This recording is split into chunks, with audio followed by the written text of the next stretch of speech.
Dissolving, filtering and एवापोरेटिंग के बारे में बात करते हैं जी। हमारे पास क्या है ये डिजॉल्विंग, जैसे कि अगर हमारे पास इस तरह से हो के हमारे पास सैंड के साथ जो है वो सॉल्ट मिक्स हो गया, ठीक है, हमने क्या लिया, सैंड, ठीक है, और उसके साथ हमारे पास क्या मिक्स हुआ हुआ जी, सॉल्ट है, ठीक है, कोई भी नमक है, हमने NaCl लेट सपोज ले लेते हैं, ठीक है।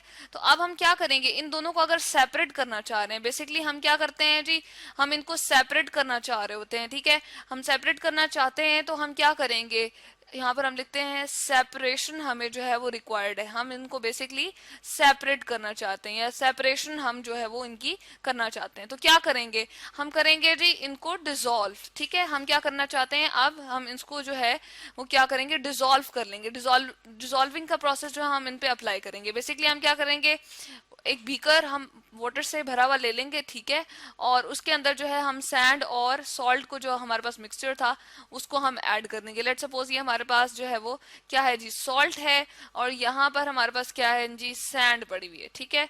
तो अब हम क्या करते हैं, इसमें जो है वाटर ऐड करते हैं, ठीक है। वाटर जैसे ही हम ऐड करते हैं यहाँ पर, तो हमारे पास क्या होता है जी, हम वाटर यहाँ पर बनाते हैं कि हमारे पास वाटर यहाँ पर हमने ऐड कर दिया, ठीक है। जैसे ही वाटर ऐड करेंगे तो सैंड, चूंकि हमें पता है वाटर में डिसॉल्व नहीं होती है, ठीक है, और हमारे पास सॉल्ट जो है वो इजीली डिसॉल्व हो जाएगा किसके अंदर, वाटर के अंदर। तो ये डिसॉल्विंग के प्रोसेस को ही हमने यूज करते हुए क्या किया है, सैंड हमारे पास पीछे रह जाएगी विदाउट डिसॉल्व फॉर्म में, ठीक है, और जो हमारे पास सॉल्ट था वो क्या होगा, डिसॉल्व फॉर्म में इसके अंदर पानी के अंदर जो है वो हल हो जाएगा। अब हम क्या लेंगे जी, हम लेंगे यहाँ पर फनल, ठीक है, और उसके अंदर हम लेंगे जी फिल्टर पेपर को यूज करेंगे, ठीक है। फनल हमने यहाँ पर यूज की, जिसका यहाँ पर हमारे पास इस तरह से जो है पॉइंटेड हमारे पास जो है वो इसकी क्या होती है जी, ओपनिंग होती है, ठीक है। उसको अनदर बीकर में जो है इस वाले सारे के सारे सोल्यूशन को इसमें से पास करेंगे। इसके अंदर हमने क्या रखा हुआ है जी, इसके अंदर हमने जो है वो फिल्टर पेपर रखा हुआ है, यहाँ पर हमने जो है फिल्टर पेपर रखा हुआ है, और यहाँ पर हमारे पास एक स्टैंड अवेलेबल है जिससे हमने इसको मतलब कि रखा हुआ है, ठीक है। स्टैंड जो है हमारे पास है जिसके थ्रू हमने इसको जो है बाहर की तरफ एक सपोर्ट दी हुई है, ठीक है।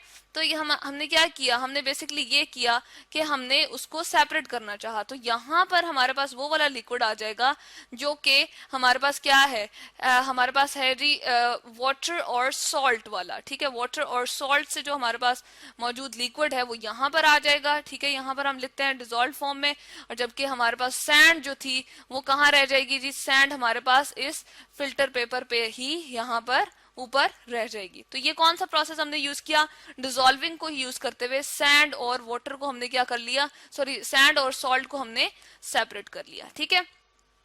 अब हम क्या करते हैं जी, हम दूसरे प्रोसेस को देखते हैं। बेसिकली ये फिल्टरिंग का प्रोसेस हमने यहाँ पर अप्लाई किया, फिल्ट्रेशन हमने किया, क्योंकि हमने क्या यूज किया, फिल्टर पेपर। यहाँ पर हमने ये लिक्विड डाला था, और यहाँ पर हमारे पास क्या आ गया है, चले हम इसको लिख देते हैं। हमारे पास क्या है जी, सॉल्ट प्लस वाटर, ठीक है।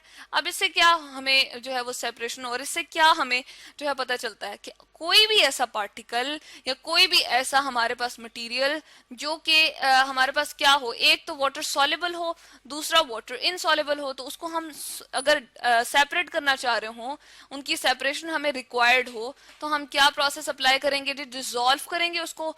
एक चीज जो है वो वाटर में इजीली डिसॉल्व हो जाएगी, और दूसरा जो हमारे पास कंपोनेंट है जैसे कि सैंड यहाँ पर है, तो वो हमारे पास वाटर में डिसॉल्व नहीं होती। और फिर हम ये वाला प्रोसेस अप्लाई करते हैं जो कि फिल्टरिंग है। इसमें क्या करते हैं जी, हम वॉटमैन फिल्टर पेपर यूजुअली यूज करते हैं। चले मैं सिंपलेस्ट यहाँ पर लिख देती हूँ, फिल्टर पेपर हम यूज करते हैं, ठीक है, जो कि हमारे पास क्या होता है, रेजिड्यू को जो है वो रोक देता है। यहाँ पर हम लिख देते हैं फिल्टर पेपर, ठीक है जी।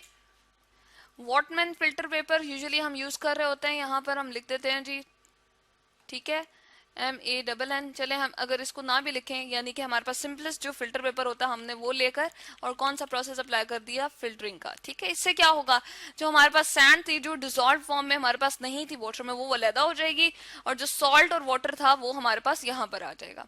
अब देखें कि कुछ इम्प्योरिटीज जो कि हमारे पास वाटर सॉल्युबल नहीं थी वो तो यहाँ से रिमूव हो सकती हैं इजिली, हमारे पास जो है वो यहाँ पर रह जाएंगी, यानी कि हमारे पास इसमें शामिल नहीं होंगी। लेकिन कुछ ऐसी इम्प्योरिटीज बाकी बच जाएंगी, यानी कि हम कहते हैं कि कुछ ना कुछ अभी इसमें मिकदार होगी जो कि इम्प्योरिटीज यहाँ पर हमारे पास डिसॉल्व फॉर्म में होंगी। मैं यहाँ पर लिखती हूँ जी, इम्प्योरिटीज अभी हमारे पास लेट सपोज कुछ बाकी हैं, इम्प्योरिटीज यहाँ पर मैं लिखती हूँ जी इम्प्योरिटीज जो कि डिजॉल्व होती हैं। डिजॉल्व्ड इम्प्योरिटीज जो है अभी भी इसमें अगर प्रेजेंट हैं, डिजॉल्व्ड इम्प्योरिटीज, ठीक है। तो उसको हम सेपरेट किस तरह से करेंगे? हम इस तरह से सेपरेट करेंगे कि हम लेंगे एक इसी सोल्यूशन को जो है हम इस तरह करेंगे कि एक एवापोरेटिंग डिश में डालेंगे, ठीक है। लेट सपोज ये हमारे पास जो है क्या है जी, एवापोरेटिंग डिश, ठीक है, जिसको यूजुअली चाइना डिश भी कहते हैं, एवापोरेटिंग डिश, ठीक है जी। इसमें हमने डाला और यहाँ पर हमने उस सोल्यूशन को जो है वो ले लिया। ये जो हमारे पास सोल्यूशन था इसको हमने यहाँ पर ले लिया, ठीक है। लेट सपोज यहाँ पर हमने जो है वो सारा का सारा सोल्यूशन जो है वो ले लिया, ठीक है। अब हम क्या करते हैं जी, इसको हम ऐसा करते हैं कि इसको हीट जो है प्रोवाइड करते हैं, ठीक है। यहाँ पर हम लिखते हैं जी, नीचे से हम हीट प्रोवाइड कर रहे हैं, हीट हमने देना शुरू की। अब हीट अगर हम स्लोली और ग्रेजुअली देंगे, हीट ग्रेजुअली मैं लिखती हूँ, या स्लोली हम चलें इसको लिख देते हैं, ठीक है। तो क्या होगा, हमारे पास वाटर जो है वो इसमें से एवापोरेट होना शुरू हो जाएगा, और वाटर एवापोरेट होते होते हमारे पास क्या होगा, यहाँ पर वाटर जो है वो एवापोरेट होके ऊपर निकल रहा है, ठीक है, एवापोरेट हो रहा है। तो हमारे पास पीछे जो है वो क्या बच जाएगा जी, हमारे पास क्रिस्टल्स बच जाएंगी जो कि सॉल्ट की क्रिस्टल है। इस तरह से हमारे पास सॉल्ट जो है वो क्या हो जाएगा, प्योरीफाई हो जाएगा, ठीक है। यहाँ पर हम एक स्टैंड सा बना देते हैं कि हमने इसको जो है वो एक स्टैंड के ऊपर रखा हुआ है, ठीक है। यहाँ से हम एक फ्लेम दे रहे हैं या हम जो है वो हीट प्रोवाइड कर रहे हैं, ठीक है। तो वाटर जो है वो यहाँ से हमारे पास क्या होगा, वो रिमूव हो जाएगा जी, ठीक है।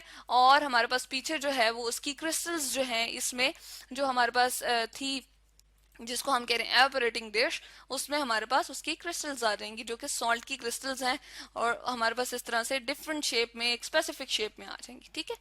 इसके यहाँ पर एक और बात करते चलें जी, ये हम चलें इसको लिख देते हैं, हमारे पास क्या आ जाएंगी, क्रिस्टल। इसको वाटर बाथ के ऊपर भी हम हीट कर सकते हैं, ठीक है, और डायरेक्ट हीटिंग भी दे सकते हैं, ठीक है। लेकिन वाटर बाथ के ऊपर हीट करना, या हमारे पास कुछ ऐसा स्टीम हीटर यहाँ पर हो अवेलेबल जो इसको स्लो कूलिंग करे, तो वो ज्यादा बेस्ट होता है। या फिर हम नेचुरल हीटिंग भी इसको दे सकते हैं, ठीक है। नेचुरल हीटिंग दे तो हमारे पास क्रिस्टल्स बहुत ही अच्छी बनती हैं, ठीक है। यहाँ पर लिखते हैं जी नेचुरल हीटिंग, ठीक है। नेचुरल हीटिंग से ये होता है हमारे पास कि ग्रेजुअल उसको हीट मिल रही होती है। और नेचुरल हीटिंग हमारे पास क्या होती है जी, जो सन की वजह से हमारे पास टेम्परेचर क्रिएट हो रहा होता है, या हीट जो हो रही होती है, दर्जा हरारत हमारे पास होता है, ठीक है, उसको हम कहते हैं जी नेचुरल हीटिंग। और उसमें जो क्रिस्टल्स बनती हैं वो बहुत ही अच्छे तरीके से हमारे पास अच्छी हालत में बनती हैं, ठीक है। तो ये हमारे पास एवापोरेटिंग डिश है। तो इस प्रोसेस को हमने देख लिया जी। हम क्या करते हैं, अगर हमारे पास सॉलिड फॉर्म में ही ये क्रिस्टल्स हों तो हम क्या करेंगे, इनको हीट करें, ठीक है। अगर इसमें कोई ना कोई इम्प्योरिटी अभी भी रहेगी है तो वो अगर हम इसको और मजीद हीट करें और फिर वो लिक्विड फॉर्म में चले जाए, दोबारा से हम फिल्टरिंग का प्रोसेस करें, और फिर हमारे पास जो है अगेन यहाँ पर क्या आ जाएगी, सॉल्ट जो है वो प्योर फॉर्म में आ जाएगा, और जो इम्प्योरिटीज हमारे पास थी वो यहाँ पर रह जाएंगी, या कुछ जो एवापोरेट होने वाली इम्प्योरिटीज है वो इसमें से उड़ जाएंगी, ठीक है, अगर हम इसको और हीट करेंगे, ठीक है। और हीट करने के बाद फिल्टरिंग का प्रोसेस दोबारा करेंगे, फिर एवापोरेट करेंगे। अगर नेचुरल एवापोरेटिंग करेंगे यानी कि नेचुरल हीटिंग इसको अप्लाई करेंगे तो हमारे पास क्रिस्टल्स जो है वो बहुत ही प्योरिफाइड बनेगी, या हम लिखेंगे यहाँ पर प्योर फॉर्म में हमारे पास जो है वो क्रिस्टल्स बन जाएंगी। तो ये है जी हमारे पास बेसिकली, यहाँ पर हम लिख देते हैं प्योर क्रिस्टल्स। ये बेसिकली हमारे पास पूरा का पूरा प्रोसेस है जिससे हम क्या कर सकते हैं, प्योरिफिकेशन के ये बेसिकली हमारे पास मेथड्स हैं। इसके अलावा भी हम जो है एवापोरेशन को ड्राइनेस भी कहते हैं। ये जो हम एवापोरेशन कर रहे हैं, ठीक है, इसको हम ड्राइनेस भी कहते हैं कि हम ड्राई कर रहे हैं बेसिकली अपने जो हमारे पास सैंपल है जो भी हमने प्रोवाइड किया हुआ है उसको हम ड्राई कर रहे होते हैं, उसमें से वाटर रिमूव कर रहे होते हैं, ठीक है। एक्स्ट्रा जो हमारे पास इम्प्योरिटीज होती हैं वो हमारे पास जो वाटर में डिसॉल्व थी वो इस तरह से एवेपोरेट हो जाती हैं, ठीक है। तो सबसे पहले हम कहते हैं कि एक हमारे पास वाटर सॉल्युबल पार्ट होता है, एक इनसॉल्युबल होता है, उसको हम डिसॉल्व करते हैं तो ये क्या होगा, डिसॉल्विंग प्रोसेस हो जाएगा। उसके बाद इसको सेपरेट हम इस तरह से करते हैं, फिल्टर पेपर से सेपरेट कर लिया, यहाँ पर हमारे पास सॉल्ट एंड वाटर आ जाएगा। अभी भी इसमें डिसॉल्व्ड इम्प्योरिटीज अगर हमारे पास मौजूद हैं, इम्प्योरिटीज अगर मौजूद थी तो उसको हमने क्या किया, एवपोरेट कर दिया, और इस तरह से हमारे पास प्योर क्रिस्टल्स जो हैं वो नेचुरल हीटिंग अगर करेंगे तो अच्छी फॉर्म में बन जाती हैं। तो ये है जो डिसॉल्विंग, फिल्टरिंग एंड एवपोरेटिंग।